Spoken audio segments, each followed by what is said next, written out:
Hello everyone, I am Eva V. Andalas from BSED English 2A, and I am here to continue the report of Miss Erica Aseo, which is about learners from Indigenous Group. Now, let's start with the impacts of mainstream school system. The unremovable experience of Indigenous students in the mainstream school system have the following impacts at the individual level, which is to youth and elders in the community. The overall impact of mainstream education has been the alienation of indigenous youth from their own communities, heritage, culture, and history, and commonly manifested in the following. First is the broken intergenerational ties. Learning from school that indigenous people's way are backward, indigenous youth consequently view elders as backward or inferior since they are the living memories of these life ways. So, youth disrespect the elders since they believe that they are much knowledgeable than the elders, which are the living memories, or the elders are the ones who know better about how to live accordingly. Because of how the indigenous youth treated the elders, elders feel and accept that they have no place or have lost their rules in the community. Next impact is the misuse and abuse of cultural practices and dying indigenous knowledge systems and practices, or IKSPs. With the broken intergenerational ties passing on of indigenous knowledge, culture and wisdom to the next generations become inadequate. Since indigenous youth only practice it by themselves without consulting the elders of the country, who is much knowledgeable about their cultural practices. Next is the demise of community reflection processes. With the breakdown of intergenerational ties and the focus on individual achievement, success, and decision making, community reflection processes like storytelling and gatherings of the community are not convened, resulting in fragmented views or half baked understanding of situations. Since youth and elders can't have storytelling gatherings, they cannot able to share with each other the past happenings of their community, as they only act according to their age, not together as a whole. Another impact is the graduates or schooled youth leaving the community or abusing the ancestral domain. It is another painful experience of indigenous communities is the exodus of their schooled youth because of the imbibed view that working in the ancestral domain is inferior to working in semi-urban communities. So they chose to leave their community as they believe that they can earn better salaries outside than staying in their ancestral domain. Or if they stay on their ancestral domain, it can only result of abusing their environment as an economic resource. Next impact is the continued marginalization of communities. With communities disabled from working as a vibrant whole, many indigenous communities remain marginalized despite having educated members. Individual success are only for themselves. It doesn't usually affect the community growth and empowerment. Last impact is the dying spirit of the tribe. As one elder put it, indigenous youth do not anymore have a sense of the spirit of the tribe. So elders are the ones who are knowledgeable about their tribes, and because they are not close to indigenous youth, they can't able to share their knowledge, which results to the youth of not having a sense of the spirit of their tribes. For example, if their elders dies, indigenous youth can't fully share their cultural practices to the next generation since they only have fragmented views. Let's now move on to the assertion by the elders. Given the individual and community impacts of mainstream education, indigenous elders in different parts of the country express their points of view, though in different ways, but the same assertion underpinned with apprehension for the future. Next slides are the assertion of the elders. Tribal and community life can only continue if their youth are rooted in their culture, IKSPs, and ancestral domain. This just means that if they have better understanding towards their culture, they take care of their environment and if they are aware of all the areas that belongs to ICCs and IPs, then they can continue. Next is youth can only continue if they grow up with a clear sense of identity. So it is the sense of knowing who they are and what their group can offer to the outside community.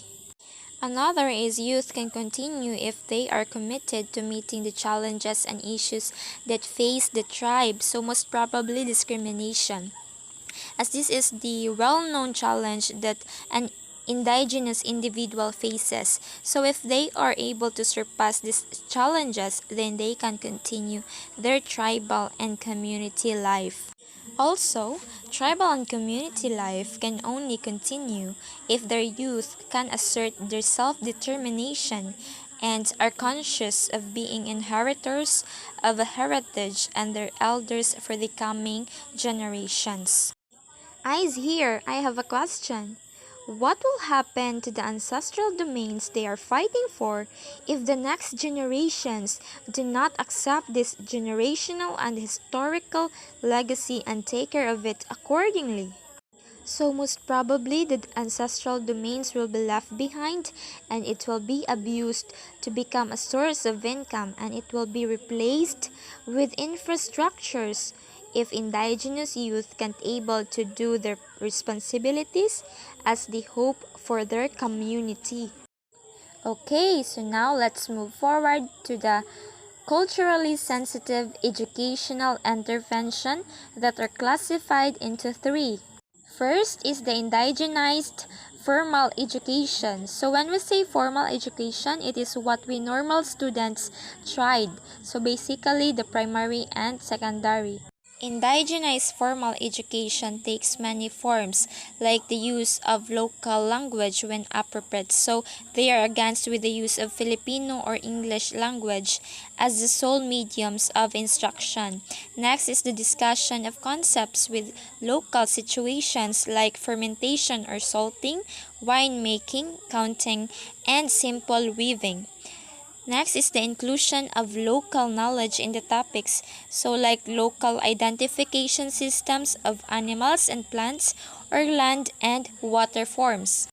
Another forms of indigenized formal education is the addition of underlying values like identity and self-determination, addition of local topics to particular subjects like indigenous musical instruments in music class, aside from the usual instruments taught, and inclusion of elders or experts from the community as the resource persons for some topics. So it is the use of names for indigenous musical instruments or in weaving.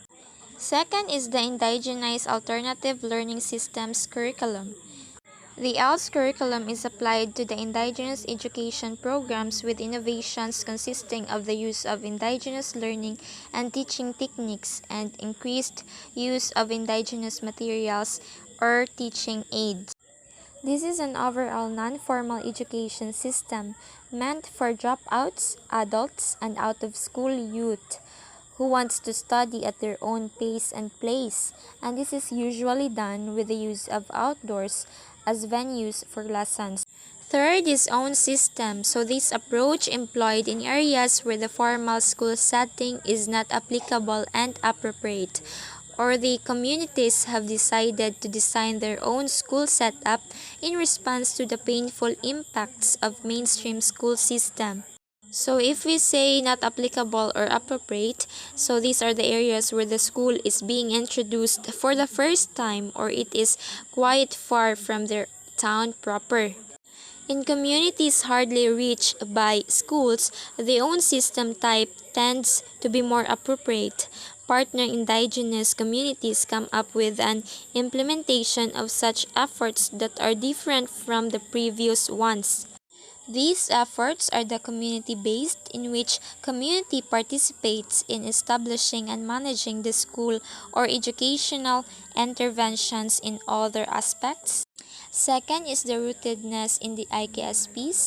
Another efforts found is based on indigenous people's worldview, which is new efforts aim at education programs or interventions that flow from the indigenous community's worldview. Next, it stresses identity, cultural heritage, and self-determination.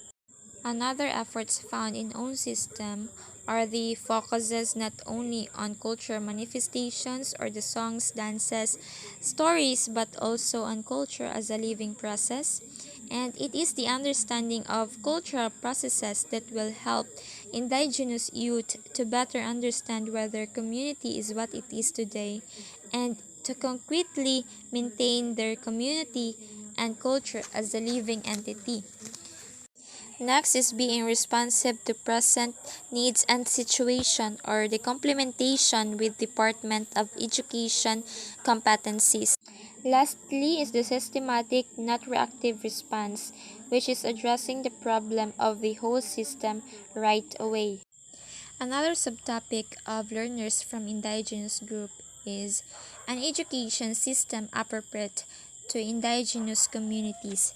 So IPAs and their partner communities consolidated common and fundamental viewpoints and principles shared by their efforts and expressed them in relation to the five components of an education system. First component is the philosophy.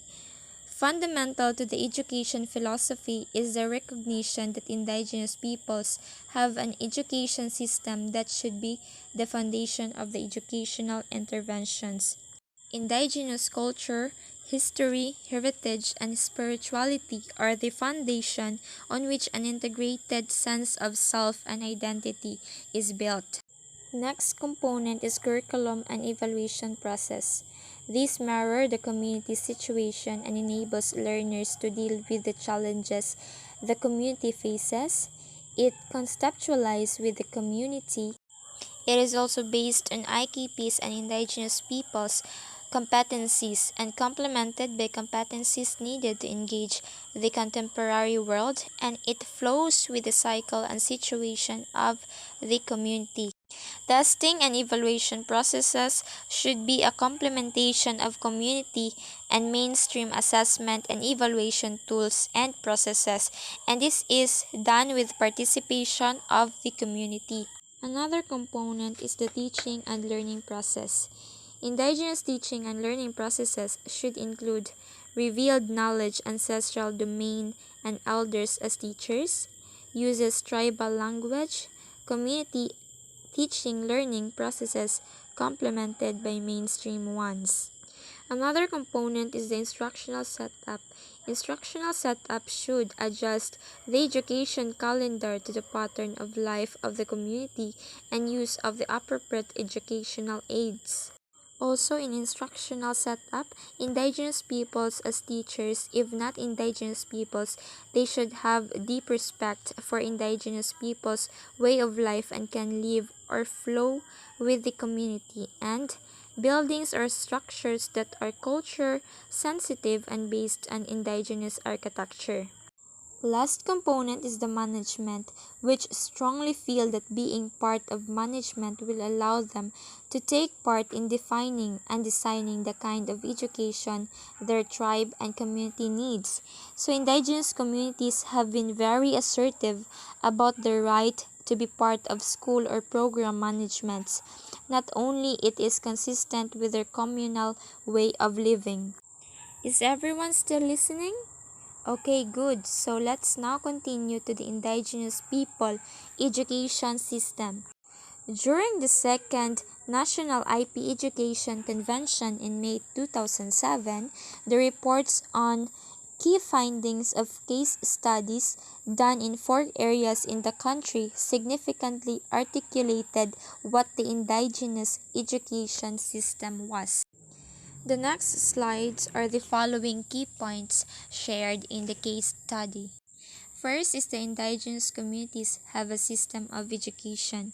Each tribe in the country has a system that started since time immemorial of transmitting knowledge and forming the youth to become responsible human beings. Next key points is the ancestral domain school of indigenous communities. So elders say that learning is everywhere in home, fields, rivers, during walks, hunting, planting, and etc. Also, learning is everywhere and at every moment. So do you agree with this? So in some tribes, learning venues or institutions are also present, like the Dapai, which is for male, and Olug for females. So these are the venues for youth to gather and, in interaction with the elders, learn about community dynamics and practices. This is according to Fiagoy 2005 and Alangoy 1997. Also, the sources of knowledge and wisdom. So, who taught our ancestors? The elder says that anyone is a possible source of knowledge and companion in the learning process, either parents, grandparents, elders who have recognized expertise, even peers and younger children can be a sources of knowledge and wisdom. Another key point is indigenous people have a curriculum too. Indigenous people have a sequence of content and competencies to be taught based on the stage of growth of a person. Their curriculum varies depending on the situation of their tribes.